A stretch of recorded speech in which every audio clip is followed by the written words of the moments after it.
რუსეთის ეროვნულმა სააგენტომ მომხმარებელთა ინტერესებისა და ქართული ბაზრის ფალსიფიკაციისგან დასაცავად ღვინისა და ალკოჰოლიანი სასმელების ფართომასშტაბიანი შემოწმება დაიწყო. შემოწმება როგორც ჩამოსასხმელი, ისე ბოთლის ღვინო. ღვინის ნიმუშები აკრედიტებულ ლაბორატორიებში გადაიგზავნება, სადაც კვლევები ჩატარდება. შეუსაბამობის აღმოჩენის შემთხვევაში კი კანონით განსაზღვრული ადმინისტრაციული ღონისძიებები განხორციელდება. სახელმწიფო კონტროლის მექანიზმები დღეს ჟურნალისტებს მედია სემინარზე გააცნეს.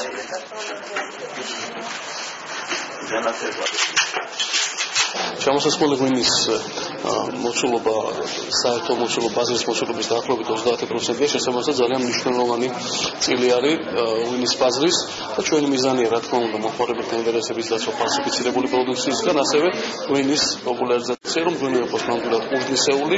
ღვინის ეროვნული სააგენტოს მიზანი ზოგადად ამ პროცესში და ზოგადად არის, რომ საქართველოში დაბრუნდეს ზოგადად ბაზრის და ღვინის კულტურა, უფრო პოპულარული გახდეს ისეთივე როგორც ადრე იყო და ჩვენმა მომხმარებელმა დაიწყოს, ანუ დაუბრუნდეს ნამდვილი კარგი ღვინის მოხმარებას. ის რომ ჩვენი მომხმარებელიც და უცხოელი ტურისტიც რო ჩამოვა, ყველგან შეეძლოს ხარისხიანი, საინტერესო და კარგი ღვინის გასინჯვა.